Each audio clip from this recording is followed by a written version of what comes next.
우리 옆 사람과 뒷사람 인사하겠습니다. 당신은 주님의 신부입니다. 인사하겠습니다.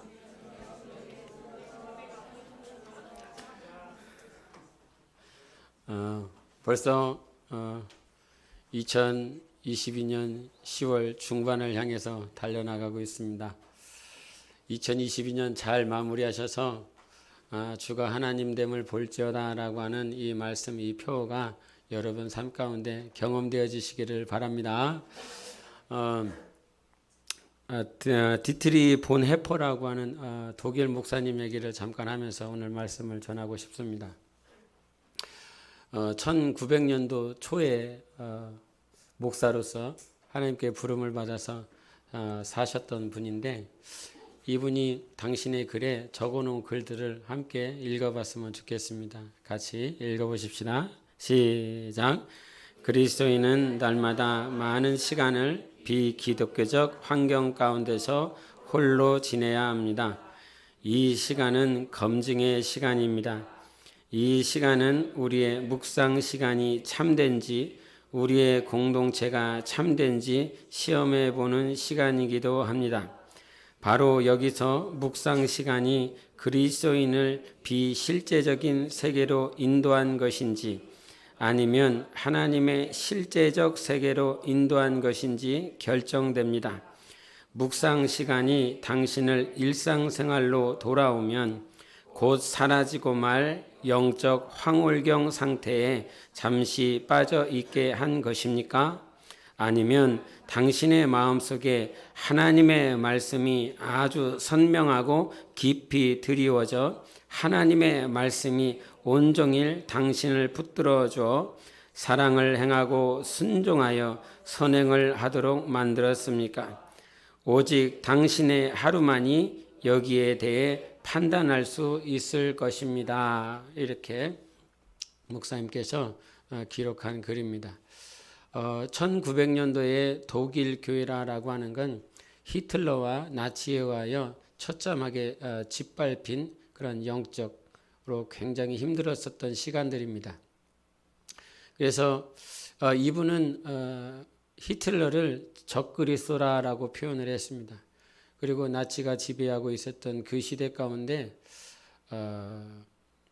우리는 그리스도인들은 그 당시에 독일 사람들은 어떤 인식을 가지고 있었냐면 1차 세계대전으로 인하여 독일 경제가 완전히 무너졌기 때문에 구세주를 원했습니다. 이 나라를 회복시키려고 하는 그런 국민들의 열망들이 있었어요. 그때에 히틀러가 등장을 했기 때문에 그 히틀러를 보면서 독일 국민들은 우리나라를 세워줄 사람, 우리나라를 부흥시켜줄 사람, 정치 경제적으로 그렇게 받아들였습니다. 그런데 독일 국민들은 그렇게 생각을 하지만 독일 밖에서 보는, 만약에 폴란드 사람들이 독일을 본다라고 그런다면, 히틀러를 본다라고 그런다면 저 히틀러만큼 악한 사람은 이 세상에 없는 사람인 것입니다. 그래서 독일 국민들이, 또 특별히 기독교인들이 히틀러에게 온 마음과 온 생각을 빼앗겨서 무엇이 말씀인지, 무엇이 주님의 마음인지 전혀 모르는 그 상태에 있었기 때문에 이 목사님은 히틀러에 대항을 했습니다. 그래서 실제적으로 히틀러를 암살하기 위해서 계획까지 했었고, 이 계획이 결국은 들통이 나서 이 목사님은 교수형을 당했습니다. 신실하게 그때 살아보려고 했었던 목사님인데, 그 목사님께서 오늘 무슨 얘기를 했냐면, 그리스도인은 날마다 많은 시간을 비기독교적 환경 가운데서 홀로 지내야 한다. 그러면서 이 시간은 어떤 시간이냐면 검증의 시간이다 라고 하는 것이었어요. 내가 기도를 했습니다. 그래서 골방에 들어가서 아니면 예배당에 와서 기도를 했습니다.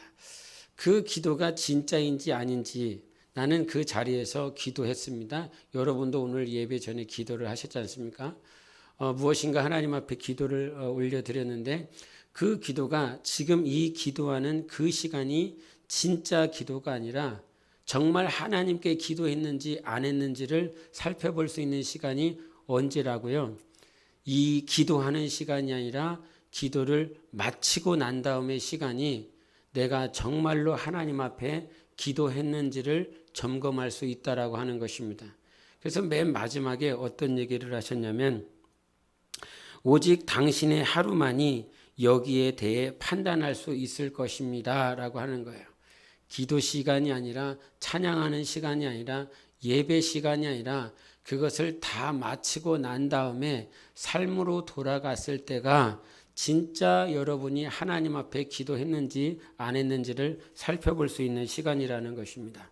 이 말씀을 나누는 이유는 다윗의 삶을 오늘 볼 때에 다윗은 하나님께서 그 언약궤가 블레셋 지역에 있었습니다.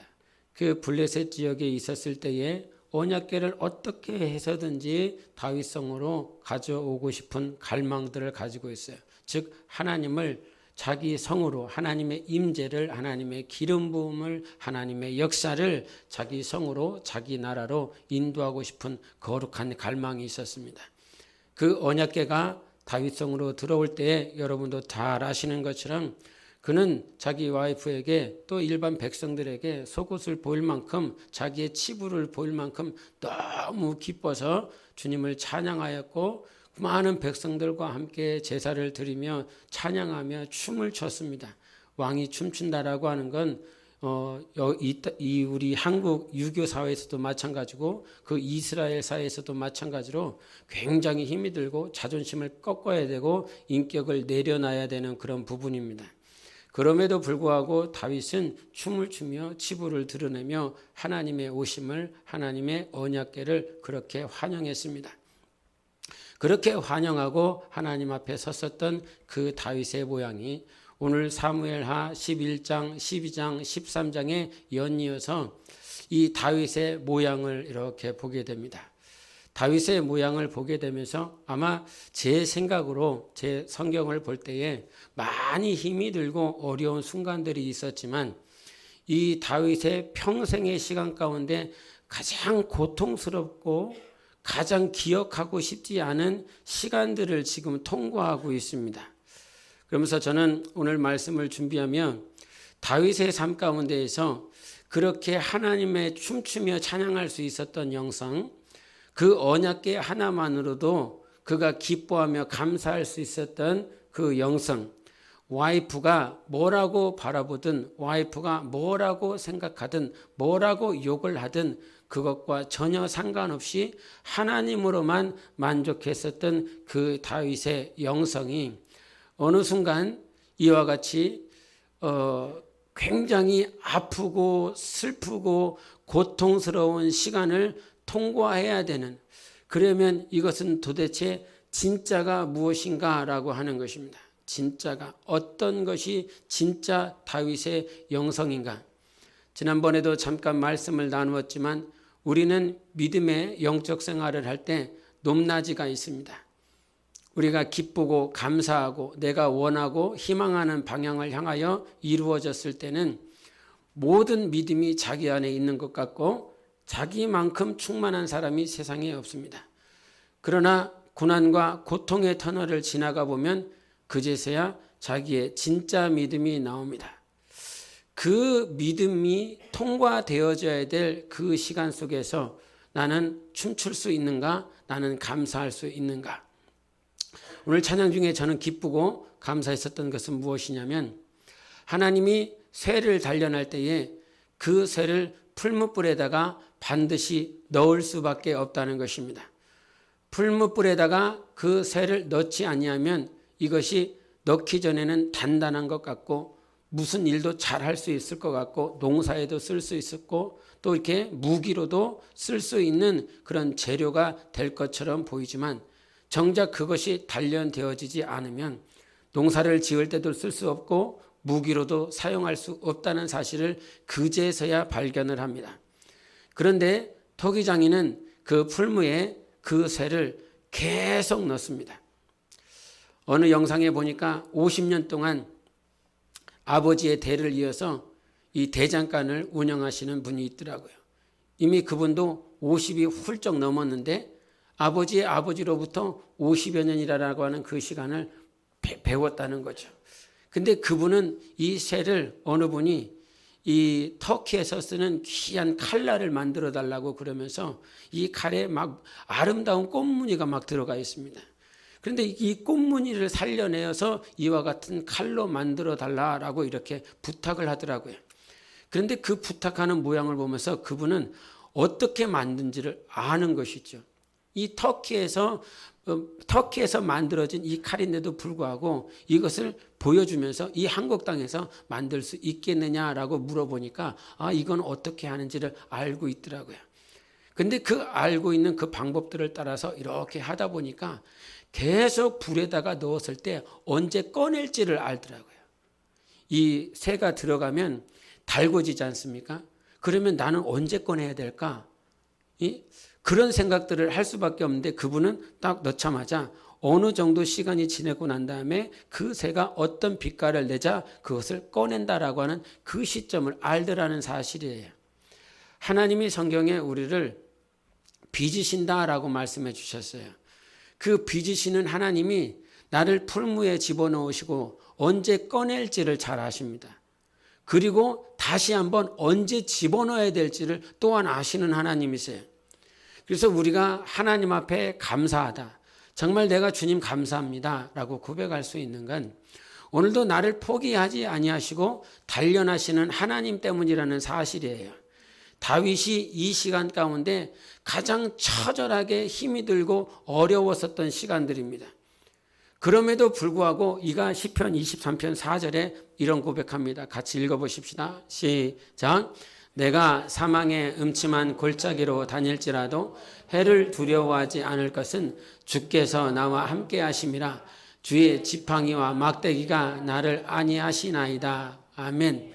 여기서 우리가 여러분이 잘 아는 단어가 나옵니다. 음침한 골짜기라고 그랬습니다. 근데 그 음침한 골짜기 앞에 더더욱 아프고 힘이 든 건 사망이라는 것이었습니다. 사망의 음침한 골짜기. 다윗이 평생 살아가면서 그저 춤추고 탬버린 치며 그와 같은 기뻐 찬양하는 그런 모양의 즐겁고 행복한 영적 생활을 한 것뿐만 아니라 이 시편 23편은 누가 썼습니까? 다윗의 기록 아닙니까? 다윗의 그 기록이었기 때문에 이 평생의 삶에서 이가 경험한 것이 있습니다. 사망의 음침한 골짜기 내가 있어봤어.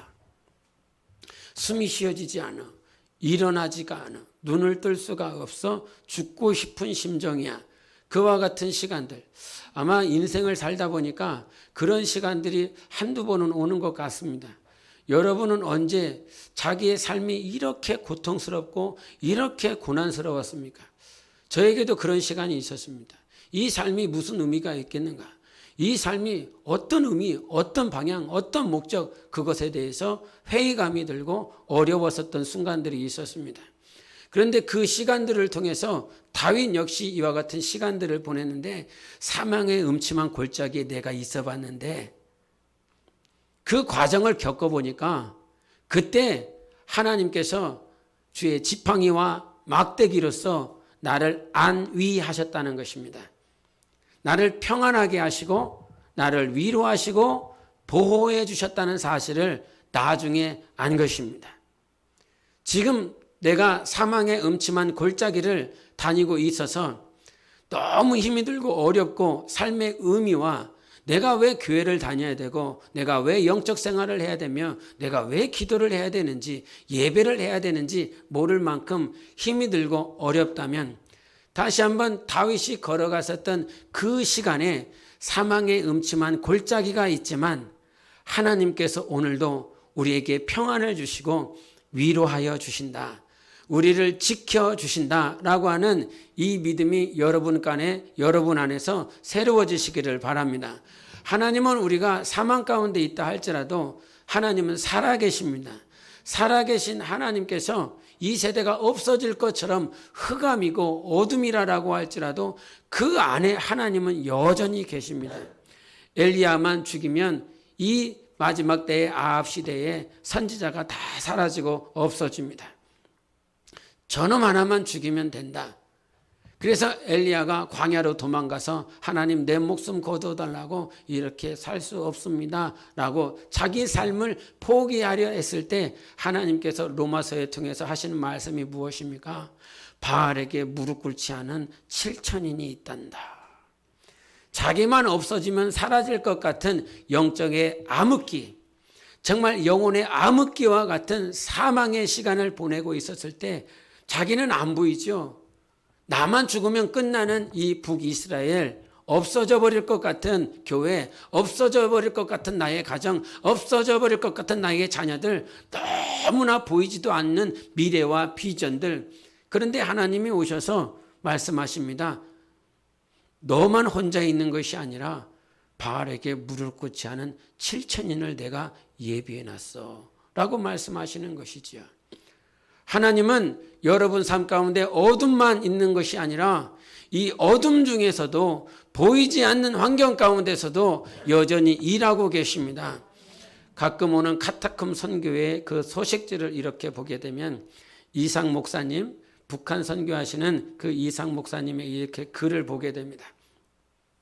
이 코로나로 인하여 북한에 많은 힘이 들고 어려움, 또 중국의 어려움을 이렇게 이번에는 자세히 적어놨더라고요. 이 중국에서 십자가를 철거하고 온라인으로 교육하는데 이 온라인으로 교육하는 것도 불법으로 종교법으로 막아놨습니다. 온라인으로 하면 불법이다. 온라인으로도 가르치지 마라. 모이지 말아라. 특별히 한국에는 교회학교, 주일학교가 있는데 주일학교조차 못 모이도록 이번에는 만들어놨습니다. 18세 이하, 지난번에 꺼리맨 목사님이 오셔서 상황들을 얘기를 하는데 18세 이하 성인이 되어지지 못한, 즉 교회 학교를 지칭을 하는 것입니다.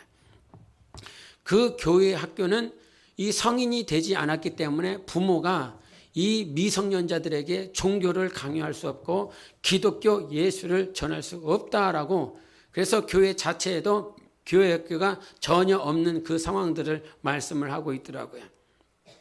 그렇게 철저하게 다 막아놨는데 그 이상 목사님이 말씀하시기를 더 막으면 막을수록 그리스도인들은 더 철저하게 박해와 시련의 시간들을 보내고 있는데 거기서 그럽니다.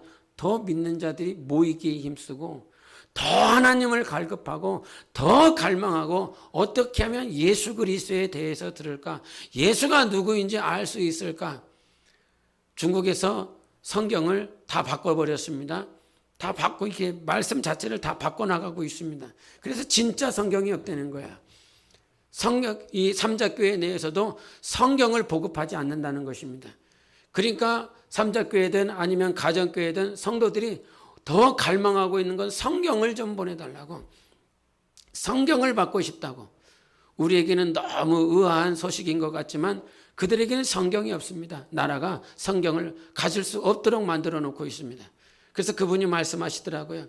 코로나 전보다 코로나 이후에 더 힘이 들고 어려운데도 불구하고 성경 보급, 성경의 보급에 대한 갈망이 더 많아졌고 더 많은 1톤, 2톤, 3톤, 4톤 자기가 생각한 것보다 더 많은 성경을 지금 중국 땅에 보내고 있다고. 그래서 그분이 많이 힘이 들고 어려우니까 이 중국 땅에 성경을 보급해주는 그런 일꾼들이 좀 나왔으면 좋겠다, 이런 말을 하더라고요. 저는 가끔 이렇게 성경 보급하러 들어갈까 이런 생각도 있습니다. 별의별 생각을 혼자 다 하는 것 같은데, 근데 이분의 말씀처럼요, 정말 힘이 들고 어려운데 오히려 하나님은 살아계시기 때문에 하나님을 믿는 자들 안에 거룩한 역사가 벌어지고 있는 것입니다. 북한도 마찬가지입니다. 전 세계가 마찬가지인 것입니다. 암흑과 같은 그 시대에 하나님은 여전히 살아계십니다. 보이지 않는 것 같지만 여러분 가운데 역사하고 있습니다. 오늘 다윗의 그 삶 가운데 자기는 사망의 음침한 골짜기와 같은 그 시대, 그 순간에 있지만 하나님은 일하고 있다는 사실을 어떻게 알 수 있을까요? 아들이 죽었는데 하나님이 일하고 있는 거야? 예, 하나님은 일하고 계십니다. 하나님은 역사하고 계십니다. 만약에 하나님께서 일하시지 아니한다면 하나님은 그 어떤 말씀도 하시지 않습니다. 하나님은 침묵하십니다. 하나님께서 여러분을 포기하셨다면 왜 자녀들이 싫은데도 불구하고 그 부모가 일어나라고 하고 열심히 하라고 또 막 챙깁니까? 이 자녀가 싫어하는지 알면서도. 왜 그럽니까? 그 부모가 그 자녀를 포기하지 않기 때문인 것입니다. 다윗이 실수했습니다. 다윗이 철저하게 범죄했습니다. 그런데 하나님께서 나단을 통해서 네 아들이 죽을 것이다 라고 표현을 합니다. 그 당장에 육체로 느껴지는, 자기의 심적으로 느껴지는 그 아픔은 굉장한 것이죠. 자기 아들이 죽어야 되니까요. 그런데 하나님께서 만약에 다윗을 포기했다라고 그런다면 나단 선지자를 통해 그에게 말씀, 예언 전하지 아니할 것입니다. 그런데 하나님은 다윗을 포기하지 않고 나단 선지자를 통해서 말씀하여 주시는 것입니다. 그 말씀을 통해서 하나님께서 일하고 있다라고 하는 사실을 오늘은 흑암 같지만, 암흑인 것 같지만 여전히 다윗을 포기하지 않는 하나님을 볼 수 있었으면 좋겠습니다. 내 삶에 보이지 않는 것 같지만 하나님이 나를 포기하지 않고 있다는 이 사실을 철저하게 신뢰하시기를 바랍니다. 12장 18절을 같이 보시겠습니다. 12장 18절 같이 읽겠습니다. 성경을 보십시오. 12장 18절 같이 읽겠습니다. 시작. 이래 만에 그 아이가 죽으니라. 그러나 다윗의 신하들이 아이가 죽은 것을 왕에게 아뢰기를 두려워하니 이는 그들이 말하기를 아이가 살았을 때 우리가 그에게 말하여도 왕이 그 말을 듣지 아니하셨나니 어떻게 그 아이가 죽은 것을 그에게 아뢰 수 있으랴. 왕이 상심하시리라 함이라. 아멘. 여기서 18절의 시작이 무엇이냐면 이래만이라 라고 표현을 합니다. 성경에서 나오는 수많은 숫자들이 있는데 숫자 가운데 7이라고 하는 것은 하나님의 완전수를 말을 하고 있습니다. 그런데 여기서는 하나님의 완전수가 아니라 인간의 완전수입니다. 네 아들이 죽으리라 라고 하는 그 말에 다윗은 7일 동안 금식을 했습니다. 금식을 해보니까 셋째 날이 가장 힘들더라고요. 셋째 날이 힘들고 7일째가 힘들더라고요. 저는 그랬어요, 개인적으로. 7일째가 힘들고 10일째가 힘들고 그 다음에 20일째가 힘들더라고요. 10일째부터 20일째는 그냥 가더라고요. 또 20일째 되니까 너무 힘들고 어렵더라고요. 근데 우리가 지난 주간에 금식을 해보셔서 알겠지만 금식하는 것, 저희 둘째가 이런 표현을 하더라고요. 금식하는 날 바람이 지나가는 그 소리라고 그랬나? 그 냄새도 맛있다고. 참, 바람이 지나가는 소리였습니까? 냄새였어요. 여하튼 그것마저도 맛있다고 표현을 하더라고요. 너무 맛있게 느껴진다고. 금식이 그만큼 힘이 들고 어렵습니다. 한 끼 안 먹는 거, 뭐 하루 안 먹는 거, 뭐 별 문제 되겠어? 라고 하지만 그러나 실제적으로 그 안에 들어가면 하나님께서 나를 놔두면 겉에서 봤었을 때는 저 사람이 훈련 받는 것이 쉬워 보이고 뭐 왜 이렇게 힘들어하지? 왜 이렇게 어려워하지? 라고 말할 수 있지만 하나님께서 나를 그 자리에 직접적으로 넣어주면 당사자로서 십자가를 지고 가는 것은 굉장히 힘이 들고 어렵습니다. 그러므로 로마서에서 말씀하신 것처럼 남의 하인을 절대로 판단하지 마라. 이 하인은 내가 세웠다라고 말씀해 주셨어요. 그래서 자기가 하나님이 세우신 그 하인이 십자가를 지고 넘어갈 때 다치기도 하고 엎어지기도 하고 왜 이렇게 힘이 드냐고 하나님 앞에 앙탈을 부려보기도 하지만 그것에 대해서 오히려 기도해 줄 수 있는 여러분의 삶이 되시기를 바랍니다. 다윗을 보면서 여러분은 어떤 생각을 하십니까? 만약에 다윗의 그 삶이 실제적으로 여러분 주위에 여러분 삶 가운데 다윗과 같은 자가 있다라고 그런다면 어찌하겠습니까? 그 하나님께서 허락해 놓은 그 사망의 골짜기 가운데서 허덕이고 있었던 그는 7일을 금식을 하며 자기 인간이 할 수 있는 최고의 수고를 하고 있습니다. 7일을 금식하면서 자기가 하나님 앞에 살려달라고, 내 아이 살려달라고. 그런데 주님이 뭐라고 말씀하셨습니까? 나단을 통해서 네 아들 죽는다 이렇게 약속하셨어요. 네 아들 죽는다. 여기서 우리가 알아야 될 것이 무엇인지 압니까? 나의 수고와 나의 노력, 나의 헌신, 나의 희생이 있지만 하나님의 말씀은 초월할 수 없는 것입니다. 하나님이 약속하셨으면, 하나님이 말씀하셨으면 그 말씀을 초월할 수 있는 자는 아무도 없는 것입니다. 여기서 우리가 생각해 봤을 때 하나님 정말 그 다윗이 7일 동안 금식하며 기도하며 애썼기 때문에 살려주셔야 하나님께 영광 아니겠습니까? 저가 기도했더니 금식했더니 그렇게 힘이 알아서 죽을 수밖에 없는 그 아들이 막 힘을 얻고 생명을 얻고 살아나서 하나님께서 나의 기도에 응답해 주셨다라고 그렇게 간증을 해야 예수 그리스도를 믿을 수 있고 하나님 앞에 돌아올 수 있고 그렇게 역사가 되어지는 것 아닙니까? 라고 우리는 말할 수 있지만 하나님의 응답은 아이가 살아나는 것이 응답이 아니라 아이가 죽는 것이 하나님의 응답이었습니다. 우리가 기도를 왜 합니까? 우리가 기도를 했을 때 믿고 구하라라고 말씀하셨죠. 그러면 무엇을 믿고 구하는 것입니까? 두 마음을 품지 마. 오직 믿고 구해야 돼. 그런데 이 믿는다라고 하는 것을 어디로부터 취하냐면 자기의 상황으로부터 취합니다. 자기의 감정, 자기의 소원, 자기의 갈망, 자기가 원하는 것, 자기의 정욕, 자기의 욕심, 그것으로부터 믿음을 취합니다. 내가 열심히 기도하고 내가 처리하고 금식하면 하나님께서 나의 소원과 나의 욕심과 나의 원하는 바를 들어주실 거야. 이렇게 생각할 때가 참 많이 있어요. 믿고 구한다라고 하는 것은 그 믿음은 누누이 말씀드리지만 말씀으로 인한 것입니다. 말씀을 믿고 구하는 것이죠. 그래서 기도해야 된다라고 하는 무슨 말이냐면 어떻게 기도해야 돼? 성경에 뭐라고 말씀하십니까? 교회는 음부의 권세가 이기지 못하는 교회가 되어질 거라고 말씀하셨어요. 그러므로 나의 기도는 바뀌어져야 됩니다. 하나님 사랑으로 하나 되는 우리 교회가 주님의 몸된 교회가 그리고 한국교회가 열방교회가 음부의 권세가 이기지 못하는 교회가 되어질 수 있도록 주님께서 일해달라고 기도해야 되는 것이죠.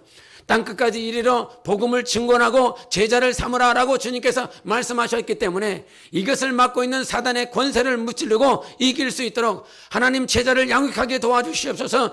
땅끝까지 이르러 복음을 증거할 수 있도록 도와주시옵소서. 그것이 우리의 기도가 되어지고 교회가 그런 상황이 되어지지 아니하면 하나님 교회가 그것을 감당할 수 있도록 길을 열어주시옵소서. 사도 바울도 교회를 향해서 뭐라고 말씀하십니까? 너희가 우리를 위해서 기도할 때 전도의 문을 열어달라고 기도합니다.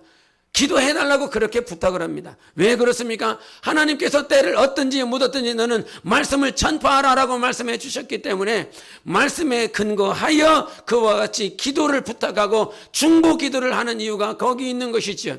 다른 것을 기도하는 것이 아니라 선교를 가라, 땅끝까지 이르러 복음을 전하라 라고 말씀을 하셨으면 이 복음을 전하기 위해서 내가 하나님 어떻게 사용받아야 됩니까? 라고 이렇게 기도해야 되는 것이지 자기의 상황을 기도하는 것이 아닙니다.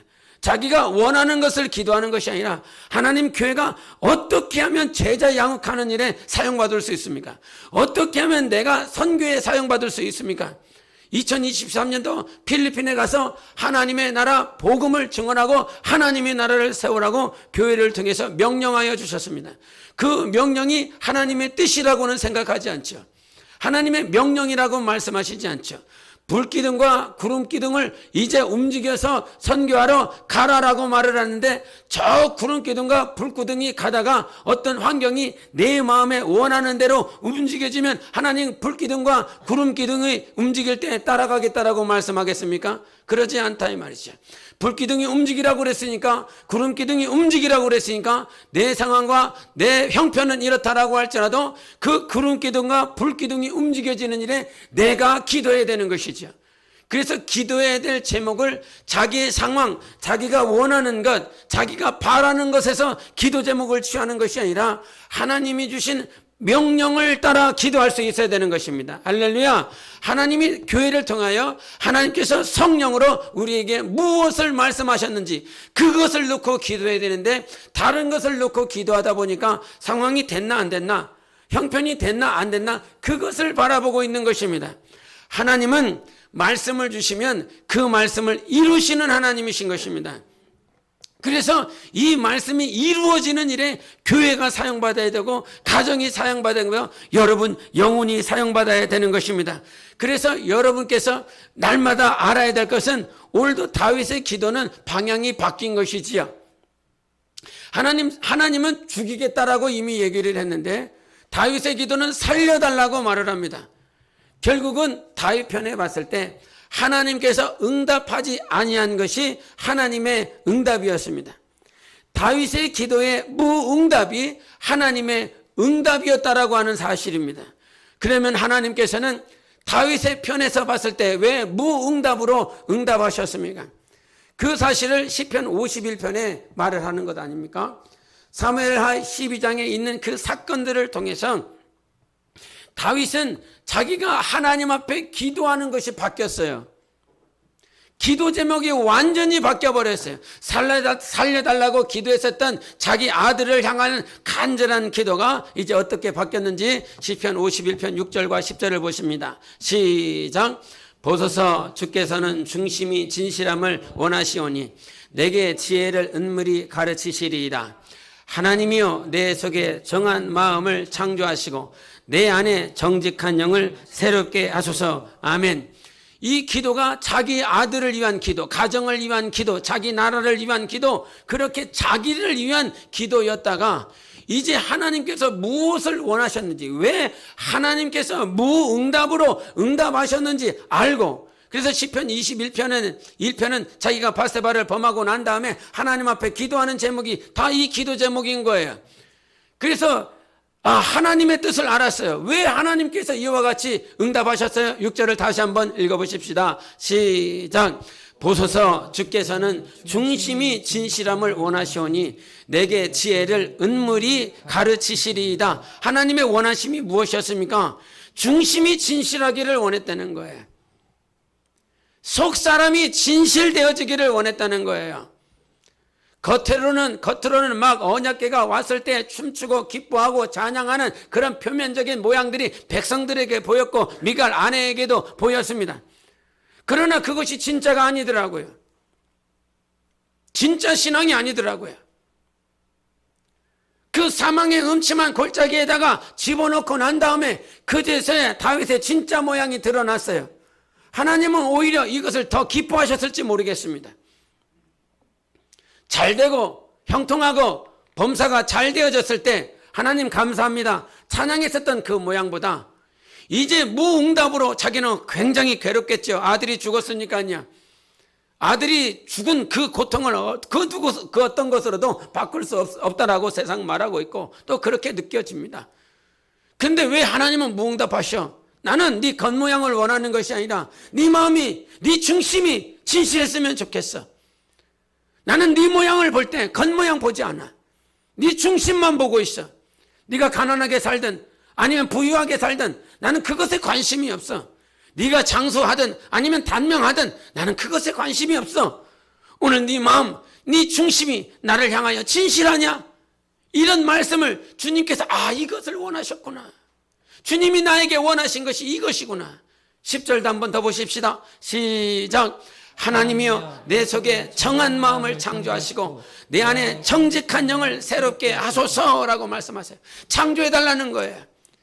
우리의 마음은 우리가 신앙생활 하다 보면 또 세상 가운데 살다 보면 우리의 마음이 행주이지 않을까 이런 생각을 해요. 행주라고 하는 이 단어가 적절한지 모르겠지만 닦고 또 닦고 또 닦는데 이 행주는 날마다 더러워져. 나는 그 누군가를 섬기고 나는 직분을 감당하기 위해서 그 누구를 위해서 섬기고 헌신하고 나를 버리고 나를 정말 쳐가면서 자기 부인하고 십자가를 지면서 살아가고 있는데 나의 모양은 섬겨야 된다라고 했으니까, 희생해야 된다라고 했으니까, 십자가를 지고 자기를 부인해야 된다고 했으니까 정말 힘이 들고 참고 인내하면서 직분 감당하고 하나님을 섬기는 그 모양으로 살아가지만 나의 마음은 어느 순간 행주가 되어져 있어요. 나는 누군가를 섬기기 위해 누군가를 닦아주고 누군가를 깨끗하게 하고 누군가를 잘 되도록 하기 위해서 내 자신을 헌신하고 희생했는데 나의 진짜 시간이 지나고 내 모양을 보니까 행주처럼 더러워져 있는 것 아닌가? 직분 감당하느라고, 영적 생활하느라고, 남편과 아내 아니면 자녀들로 인하여 기도했음에도 불구하고 저들을 위해서 기도하고 저들을 위해서 섬겨주고 눈 떠서 아침 일찍 일어나서 저 어떻게 하면 교회를 잘 갈 수 있을까? 어떻게 하면 신앙을 잘 할 수 있을까? 어떻게 하면 내 자녀가 하나님 앞에 잘 설 수 있을까? 자기를 희생하면서 자기를 철저히 쳐가면서 영적 생활을 했는데 어느 순간 자기 자신을 돌이켜보니까 나는 행주 같더라 이 말이에요. 그렇게 희생했는데, 그렇게 헌신했는데, 여러분 그와 같은 시간 가운데 나는 그저 행주로서 그 상태로 있는 것이 아니라 하나님은 그 사망의 음침한 시간 가운데 있었던 다윗이 오늘 기도하는 것입니다. 하나님은 오늘 이 기도를 원하고 계시는 거예요. 할렐루야. 하나님이 우리에게 어떤 기도를 원하신다고요? 내 속에 정한 마음을 창조하여 주시옵소서. 내 안에 정직한 영을 새롭게 하여 주시옵소서. 창조라라고 하는 건 빠는 게 아닙니다.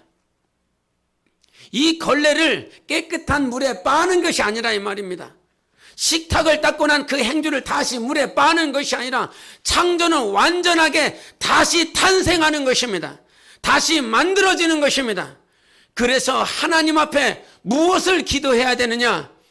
하나님, 내 겉모양이 아니라 오늘 나의 영혼이 새롭게 창조되게 하여 주시옵소서. 나의 중심이, 나의 속사람이 오늘도 새롭게 되게 하여 주시옵소서. 이것이 거듭남인 것입니다. 다시 깨끗하게 태어나는 것입니다. 세상은 그렇게 되어지지 않아요. 죄를 범하고 나면 세상은요, 다 기록하지 않습니까? 그래서 감옥에 가면 그 감옥 간 자는 다 기록되어졌습니다. 뭐 때문에 기록되어졌는지. 예? 우리 어떤 형제가 초반에 그 교회에 왔었던 형제가 뭔 어떤 실수를 했었어요. 실수를 했는데 정확하게 기억이 나지 않는데 그 형제가 세상 가운데 살다가 실수를 한 부분이 있어요. 그런데 그 친구가 어떻게 하다 말고 경찰한테 도움을 구하기 위해서 너무 힘들고 어려운 순간이라 그것을 잊어버리고 경찰에 가서 나 이것 좀 도와달라고, 나 이거 힘이 들다고. 아, 그러냐고. 그럼 누구시냐고 이제 조회를 이렇게 이름하고 이렇게 주민번호를 이렇게 조회를 했어요. 조회를 했더니 과거가 그 어떤 돈을 이렇게 했는데 이제 이 사람이 잘못한 거, 이 사람을 누군가 이용해 먹어서 그랬어요. 이 사람이 그 어떤 돈과 관련돼서 뭐 실수를 한 거예요. 그래갖고 이 돈을 갚지 않고 이렇게 도망가는 신세처럼 그렇게 조회가 된 거죠. 그러니까 경찰이 거기서 그냥 확 붙잡아 버린 거죠. 자기는 그것을 잊어버리고 정말 지금 당장 힘이 들고 어려우니까 경찰에게 도와달라고 갔는데 경찰이 그를 붙잡더라 이 말입니다. 세상은 우리가 범죄하고 실수한 모든 것들이 다 낱낱하게 기록되어져 있습니다. 그런데 그런 기록들이 다 있기 때문에 뭐 전과 1범, 전과 2범, 전과 막 다 그렇게 기록되어져 있다고요. 그런 자기의 스크래치와 자기의 상처와 자기의 아픔들이 자기 안에도 다 이렇게 내재되어 있습니다. 여러분이 실수한 거, 여러분이 범죄한 거, 여러분이 잘못한 건 어느 순간 다 올라오지 않습니까? 아니면 상대방이 잘못하고 상대방이 실수한 거 다 이렇게 올라오지 않습니까? 우리 김을식 교우님과 같이 예배를 드리는데 장례를 드리다 말고 저한테 하신 말씀이 있었어요. 남편분이 그렇게 자기를 힘들게 하셨대요. 너무 힘들게 하셨대요. 근데 힘들게 하셨는데도 불구하고 그때 뭐라고 하신 말씀이 기억이 나냐면 이게 불쌍하다고, 힘들고 어렵게 살아왔다고, 정말 힘들고 어렵게 살아온 것이 기억이 나서 너무너무 불쌍하다고. 자기를 몇십 년 동안 그렇게 힘이 들고 어렵게 한 그 남편의 죽음 앞에서 불쌍하다라고 하는 표현을 하시면서 오히려 사랑으로 포용함으로 그냥 용서하신다라고 하는 그 마음이 저에게 이렇게 전해졌어요. 그렇구나. 죽음이라고 하는 건 남편이든 아내든 자녀든 그 남편을 향해서 수많은 상처와 아픔, 아내를 향한 수많은 상처와 아픔, 자녀를 향하여 가지고 있는 수많은 상처와 아픔들이 결국은 죽음 앞에서 다 포용이 되고 용납이 되어지고 용서가 되어지는 것은 아닌가, 이런 생각을 해보게 되어졌어요. 하나님이 우리에게 원하시는 것이 있습니다. 수많은 사망의 음침한 골짜기 가운데 지나며 고통스러운 그 시간 가운데 하나님은 우리의 겉모양이 아니라 우리의 속사람이 새롭게 창조되어지기를 원합니다. 우리의 마음이 하나님의 마음으로 새롭게 창조되어지기를 원합니다. 하나님 내게 정직한 영을 주세요. 하나님 내 안에 정한 마음을 주세요. 깨끗하고 거룩한 마음을 오늘도 창조하여 주시옵소서. 내 안에 스크래치가 나고 내 안에 상처가 내어지면 이게 새 창조가 되어지지 않습니다. 아무리 닦으려고 그래도 세상에 있는 모든 물건들은 이 스크래치가 나면 다시 원래 창조했었던 그 모양으로 바뀌어지지 않습니다. 어느 순간 뭐라도 깎아내야 되고 뭔가로 터치를 해야 되고 그 처음으로 돌아가지 않아요. 그런데 하나님은 우리를 새롭게 창조하시는 하나님이십니다. 새로워진다. 날마다 새로워진다. 고린도후서 4장 16절의 말씀 같이 보십니다. 시작. 그러므로 우리가 낙심하지 아니하노니 우리의 겉사람은 낡아지나 우리의 속사람은 날로 새로워지도다. 아멘.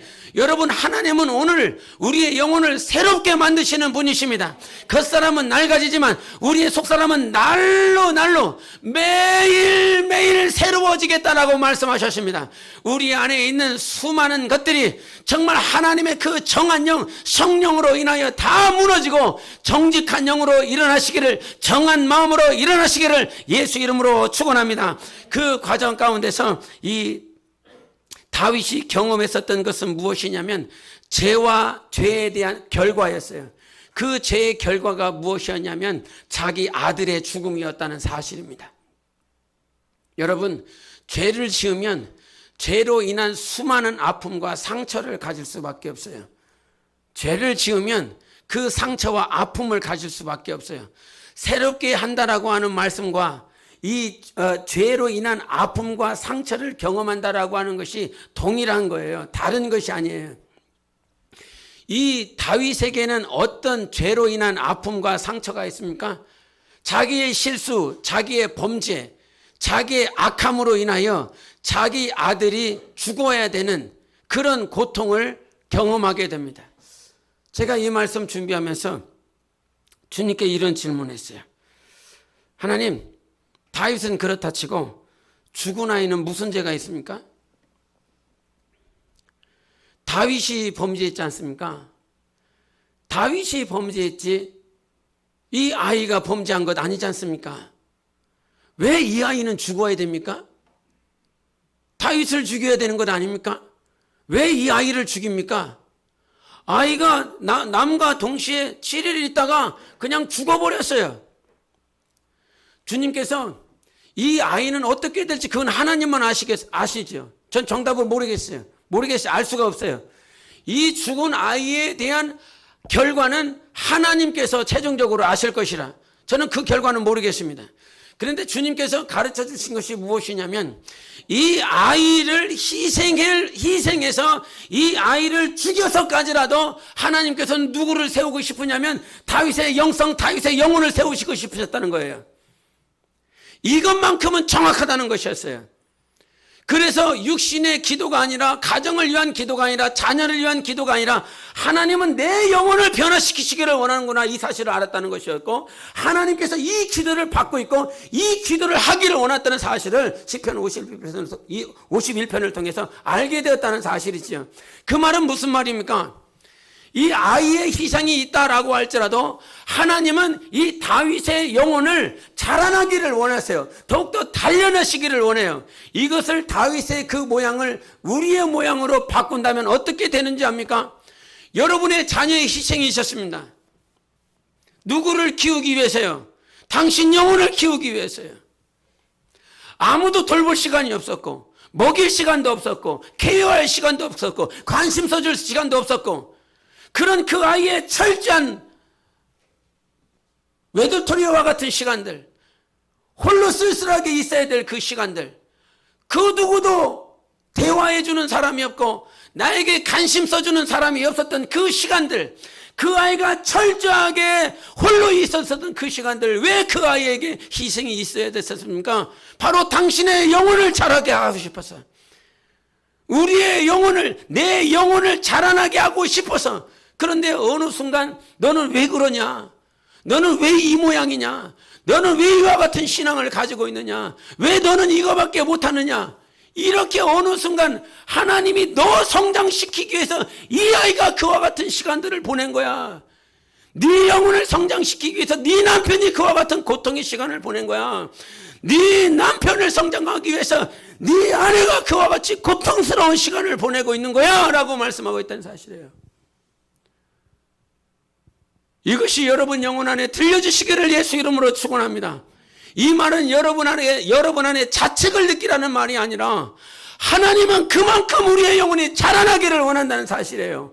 우리 영혼이 새로워지고 우리 영혼이 하나님 앞에 섰을 날 그때 영광스러운 영혼이 되어지기를 원한다는 사실인 것입니다. 왜 이 아이가 죽어야 되냐고요? 왜 여러분의 자녀가 외로워야 되고 왜 여러분의 자녀가 힘든 시간을 보내야 되냐고요? 왜 여러분의 부모가 그렇게 고통스럽게 삶을 살아야 되냐고요? 주님은 여러분의 삶의 가정의 교회 위에 그런 시간들이 분명히 오게 할 것입니다. 제가 들은 말씀 가운데 인정하고 싶지 않았던 것이 무엇이냐면 좀 전에 같이 나눴었던 말씀이에요. 목사를 성장시키기 위해서 성도들이 희생되고 있다. 목사를 성장시키기 위해서 사모가 지금 철저하게 희생되고 있다. 목사 하나 성장시키기 위해서 자녀들이 철저하게 희생되고 있다. 이런 말을 들으면 생각나는 사진 하나가 있어요. 어떤 사진이냐면 우리 아이들 뒤에서 한국에서 중국 넘어갈 때 배를 타고 갔거든요. 그 배를 타고 넘어가서 천진항에서 내리는데 중국 천진에서 내릴 때 저희 아이들 그 당시에 어렸는데 굉장히 어렸는데 그 어렸을 때 애들이 하나씩 짐이 너무 많으니까요. 짐이 너무 많은 그때 아이들이 캐리어를 하나씩 이렇게 끌고 가는. 근데 그 모양을 뒤에서 사진 찍은 게 있어요.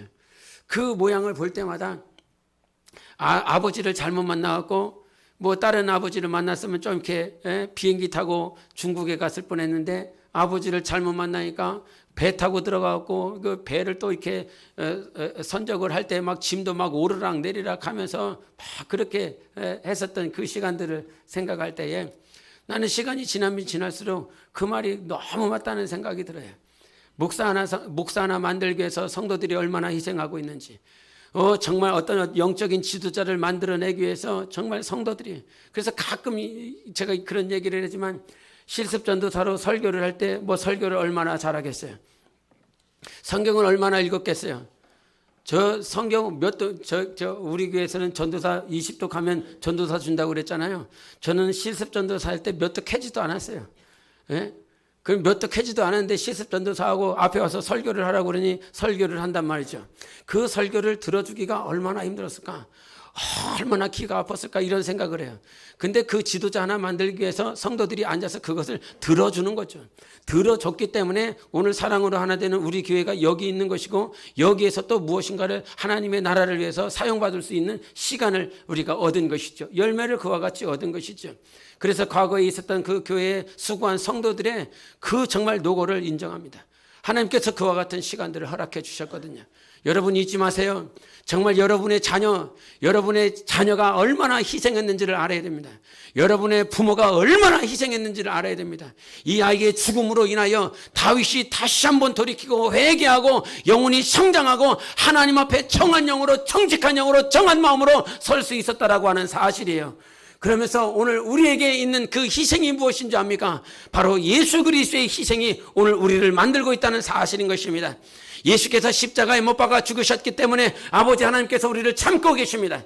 아버지 하나님께서 오늘도 인도하고 있는 것입니다. 우리가 수많은 죄가 있다라고 할지라도 예수 그리스도의 십자가의 그 보혈이 있었기 때문에 오늘 우리가 자라날 수 있는 것입니다. 그 어떤 수많은 죄가 있다도 다시 한번 무릎 꿇고 예수의 보혈 앞에 하나님 다시 나에게 정한 마음, 다시 한번 정직한 영, 거룩하고 진실하고 겸손하게 해달라고 하나님 무릎 꿇고 살아갈 수 있는 이유가 된 것입니다.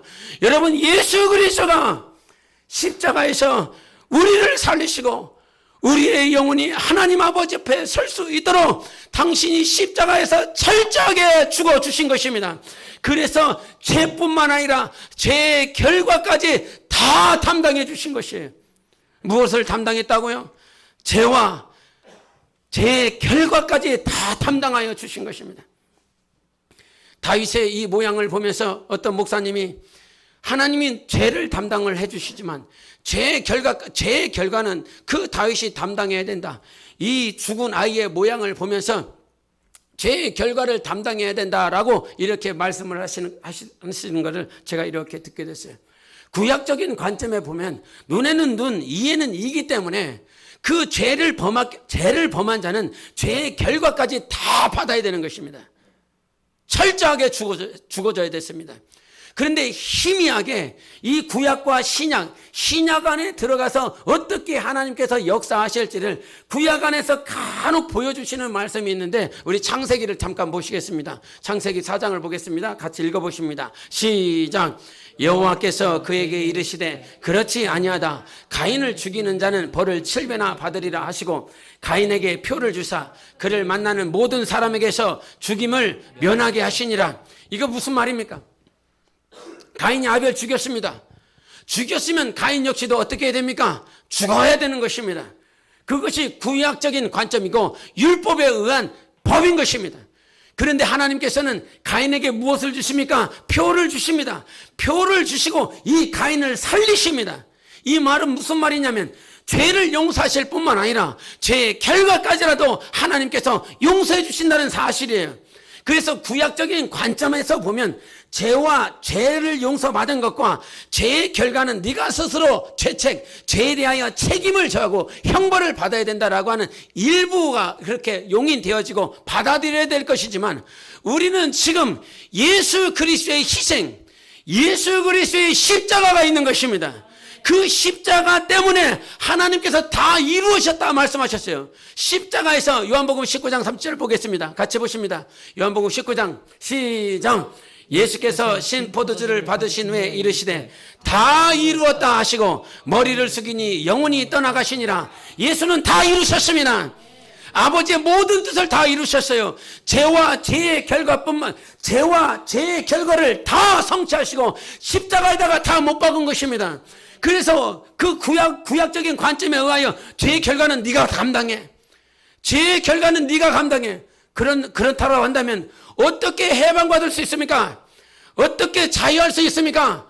우리는 절대로 죄로 말미암아 죄의 결과가 있는데 해방받을 수 없다 이 말이에요. 그 사망의 법에서 주님께서 우리를 해방해 주신 것입니다.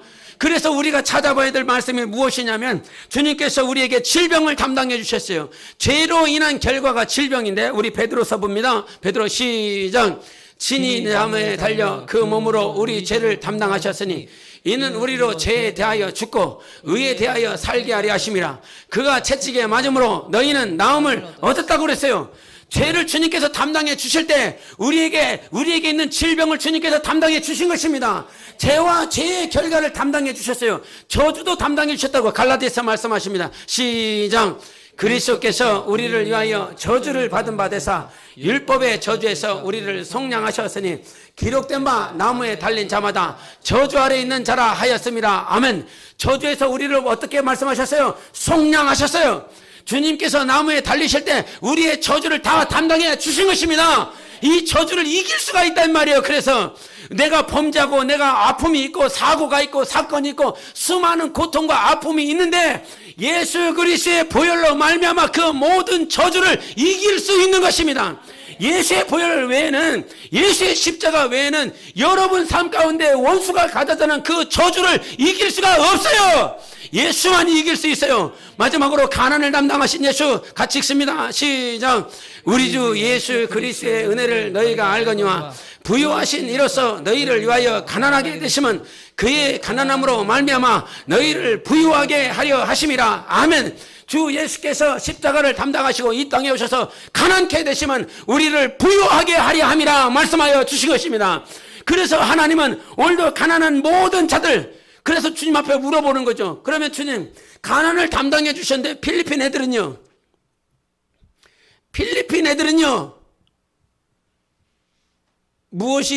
어떤 질문이 잘못됐냐면 주님이 말씀하시는 가난과 내가 생각하는 가난이 다르기 때문인 거예요. 주님이 생각하는 부요와 내가 생각하는 부요가 다르기 때문인 거예요. 계시록 2장 9절에 보면 뭐라고 말씀하셨냐? 부자가 어떤지에 대해서 말씀하고 있어요. 부자. 너희가 환난을 당하고 있구나. 너희가 박해를 당하고 있구나. 그러나 너희가 부유한 자다라고 말씀하셨어요. 어떤 자가 부유한 자요? 환난이 없는 자가, 박해가 없는 자가? 이 말이 아니라 오늘도 환난과 박해를 당하고 있지만 예수를 향하여 이의 믿음과 그의 사랑과 그의 생명이 충만한 자들을 부유한 자라고 말씀해 주신 것입니다. 필리핀 아이들이 우리보다 부유할 수 있어요. 먹고 마시며 살아가고 있는 우리는 하나님 앞에 부유하지 않잖아요. 말씀을 듣고 있지만, 말씀을 읽고 있지만, 찬양하고 기도하고 예배하고 있지만 부유하지 않잖아요. 그러나 그들은 한번 예배를 드리기 위해서, 중국 영혼들은 한번 예배를 드리기 위해서 목숨을 다하여 그들이 예배를 드리고 있죠. 그들이 부유한 것입니다. 주님이 이 땅에 오셔서 가난케 되시면 우리의 영혼을 부유하게 하려는 것입니다. 나 영혼아 부유하자. 3번 시작. 나 영혼아 부유하자. 나 영혼아 부유하자. 나 영혼아 부유하자. 아멘. 이 다윗의 삶 가운데서 사망의 음침한 골짜기를 지나 이의 영혼이 부유하게 된 것입니다. 그저 육신의 것, 아들의 것, 자기의 것, 자기의 삶의 것, 자기가 원하는 것을 기도하다가 이젠 진짜 주님이 원하시는 것을 알고 기도하는 자가 되었어요. 하나님, 정직한 영이요, 정한 마음이요, 이것 새 창조 이루어지게 도와주세요. 이것이 내 안에 새롭게 되게 도와주세요. 이것이 부유한 자 아닙니까? 여러분, 우리 교회가 부유한 교회가 되기를 원합니다. 그저 육신적으로 가난에 찌들어지는 삶이 아니라 진짜 부자가 되자. 진짜 부자가 되자. 진짜 부자가 되자. 이것이 주님이 원하시는 것입니다. 사망의 음침한 골짜기를 걸어가고 있습니까? 고통스럽습니까? 외롭습니까? 아무것도 할 수가 없습니까? 여러분의 마음, 여러분의 속사람, 여러분의 중심을 주님께서 단련하고 있는 것입니다. 여러분 영혼을 변화시키고 있는 것입니다. 영혼이 변화되어 진짜 부자가 되고 진짜 부유한 교회와 영혼이 되시기를 예수 이름으로 축원합니다. 기도하시겠습니다. 하나님, 정말 영혼이 가난하지 않기를 원합니다. 죄뿐만 아니라 죄의 결과를 친히 담당해 주셨습니다.